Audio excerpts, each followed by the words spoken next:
Bismillah wa salatu wa salamu ala rasulillah wa ala alihi wa ashabihi ajma'in.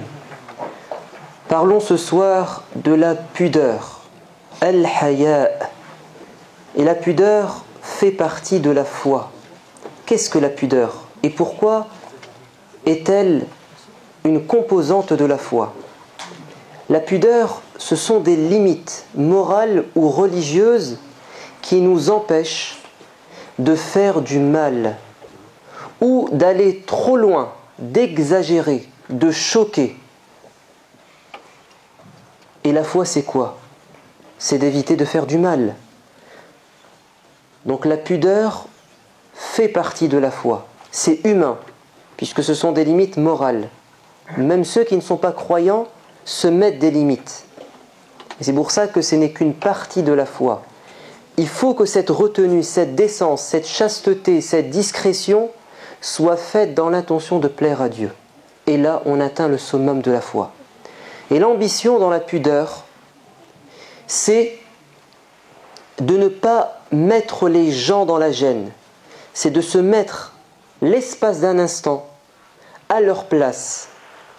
Et puis, de se mettre des limites. Ne pas les brusquer, ne pas les mettre dans la gêne. Par exemple, et c'est très bien, ça fait partie de la pudeur, que d'avoir honte de refuser certaines choses. Par pudeur, par honte, je n'ose pas refuser. Par exemple, une invitation. Et le prophète, alayhi salam, nous a dit, si quelqu'un vous invite et que vous ne voulez pas vous y rendre, ou vous ne pouvez pas vous y rendre, alors excusez-vous et faites des invocations pour cette personne qui a fait ce geste. Mais l'excellence, c'est d'être capable de savoir en fait refuser, dire non, sans blesser la personne.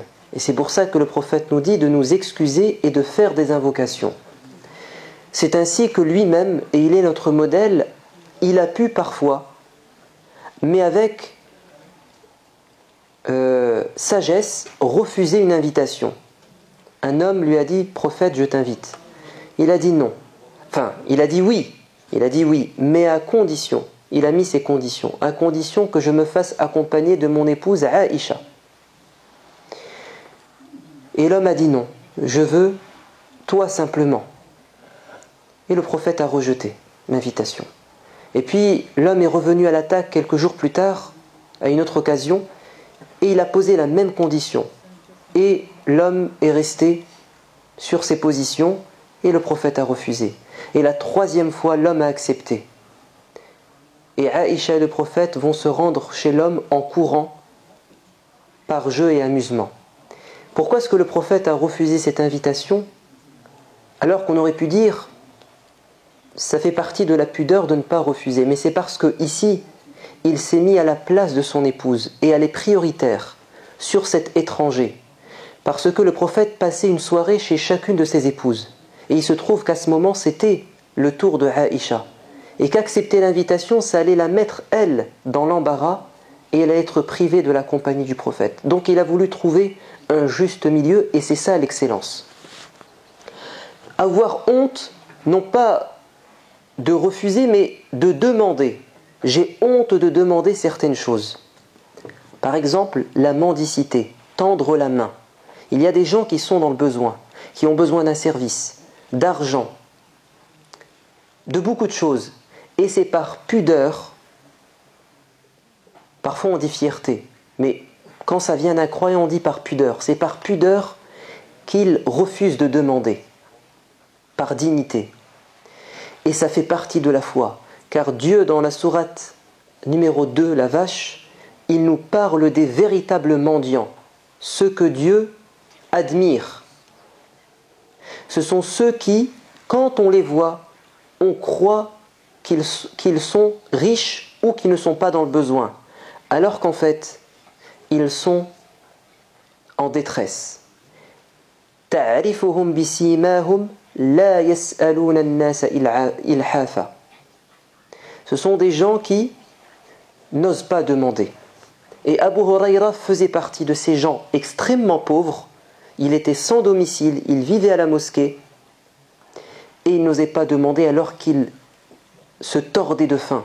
Un jour, dit-il, je me suis promené dans les rues de Médine et je demandais à des compagnons, voulez-vous que je vous récite certaines paroles du Coran ?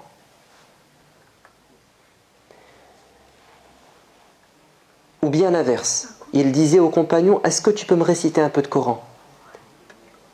Et le compagnon lui récitait, ou il écoutait Abu Huraira réciter la parole de Dieu, puis quand ça se terminait, il se quittait. Il a fait ça 2, 3, 4 fois. Mais dans quelle intention ? Dans l'intention que cet homme lui dise, mais viens, on va aller à la maison.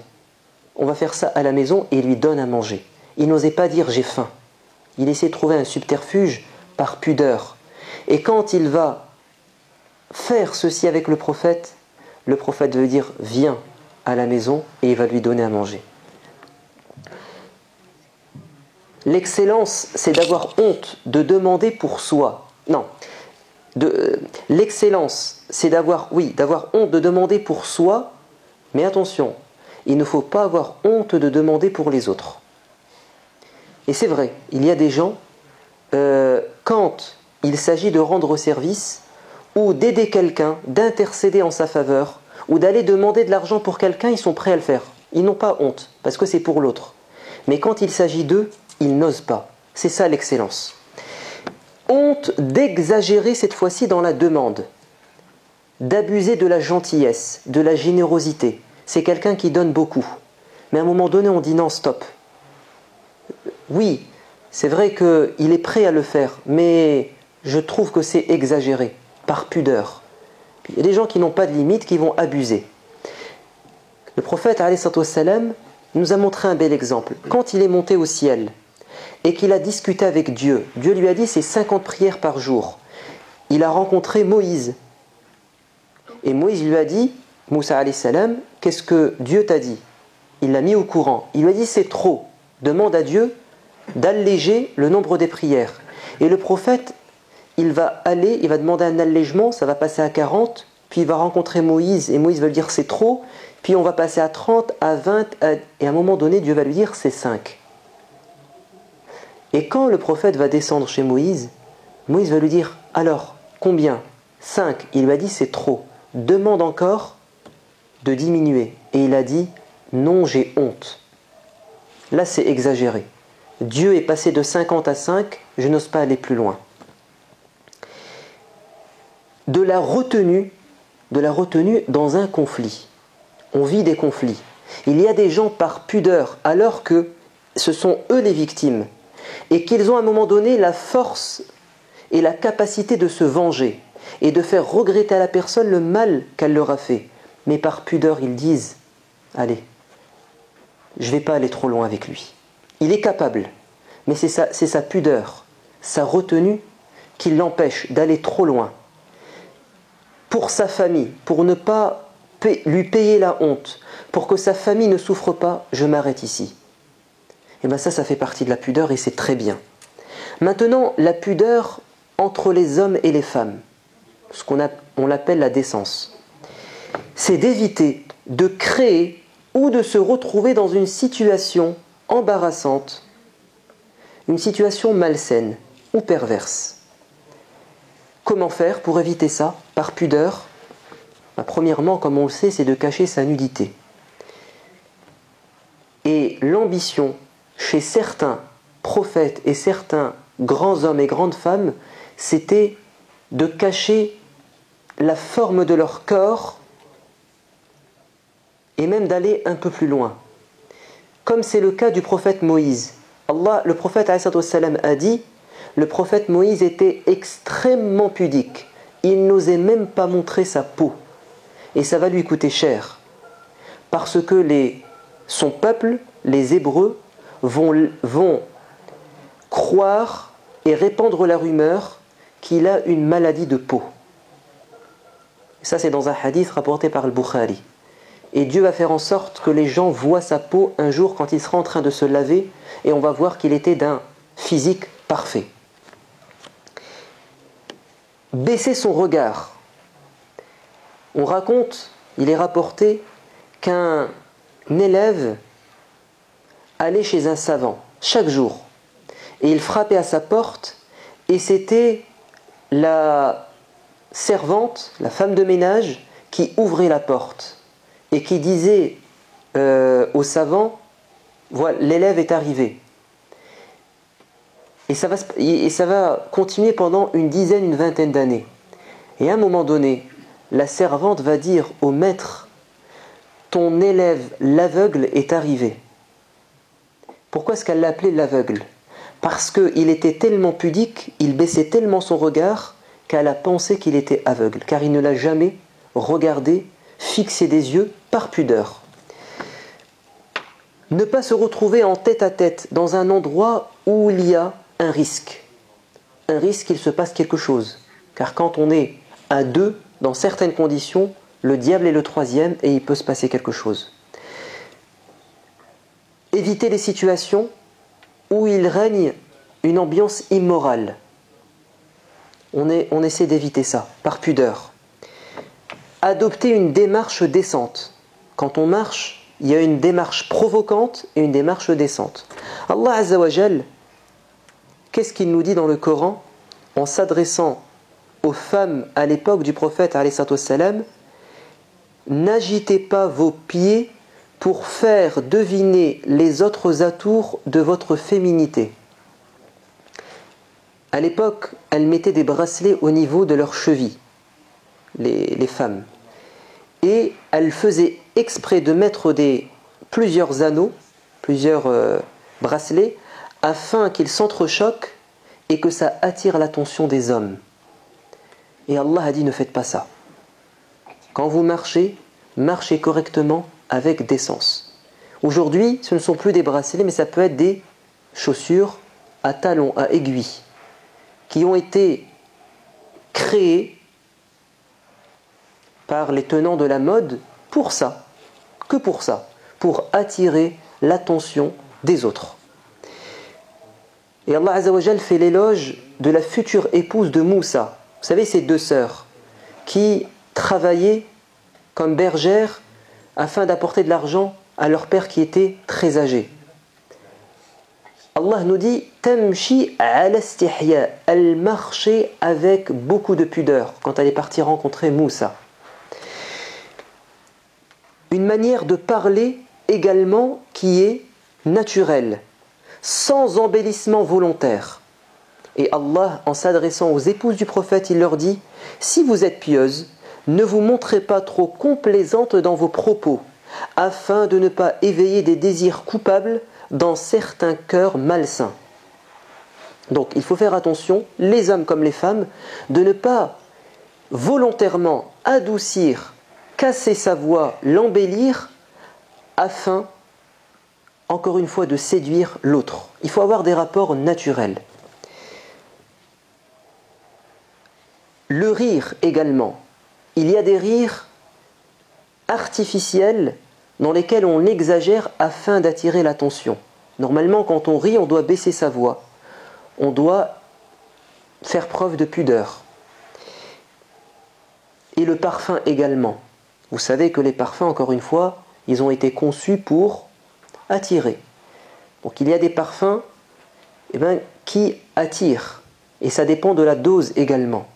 Il faut également être prudent parce que tout ça, ça crée une certaine ambiance et ça dit des choses de nous qui ne sont peut-être pas vraies. Et l'être humain est sensible, que ça soit une femme ou un homme. Donc il faut être pudique et décent. Et on termine par l'ambition, cette fois-ci dans le bon comportement. Dans le comportement, c'est la politesse. Ne pas couper la parole quand quelqu'un parle, par pudeur, je n'ose pas. Attendre son tour. J'attends mon tour, je n'ose pas prendre la place de quelqu'un.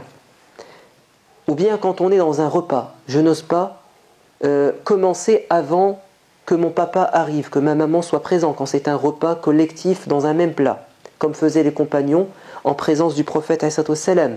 On est plusieurs, il n'y a pas beaucoup, par pudeur je ne vais pas me goinfrer, mais je vais penser aux autres.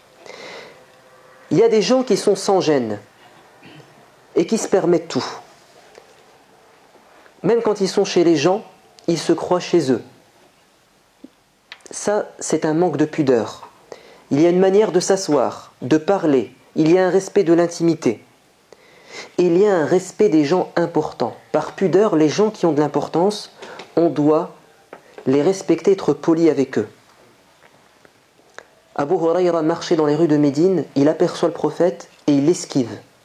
Le prophète le rappellera par la suite et lui dira « Pourquoi tu m'as évité ?» Il a dit « Prophète, j'étais en état d'impureté majeure et j'avais honte de te rencontrer dans cet état. » Par pudeur. L'excellence, quand on est pudique, c'est de ne pas s'empêcher de dire la vérité.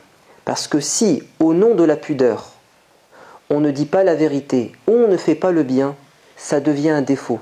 La timidité, la faiblesse. Allah Azza wa Jal dit « Inna Allah la yastahi » Allah n'a pas honte de dire la vérité. Allah n'a pas honte de dire la vérité. Donc il ne faut pas avoir honte de dire la vérité. Il y a une honte bien placée, une honte mal placée. Il faut avoir du courage. Parce que la pudeur, dans ce cas-là, ça sera une preuve de faiblesse. Et puis faire le bien. 3 hommes sont entrés dans la mosquée du prophète, alayhi wassalam. Il est en train de donner un cours. L'un a trouvé une place, il s'est assis. L'autre s'est mis en arrière. Et le 3e, il est venu, il est ressorti. Le prophète a dit, ces 3 personnes, je vais vous dire, je vais vous expliquer le comportement de ces 3 personnes. Le premier, il s'est rapproché de Dieu et Dieu l'a accueilli. Le 2e, celui qui s'est mis en arrière, il a eu honte et Dieu a fait preuve de pudeur avec lui. Il l'a laissé en arrière.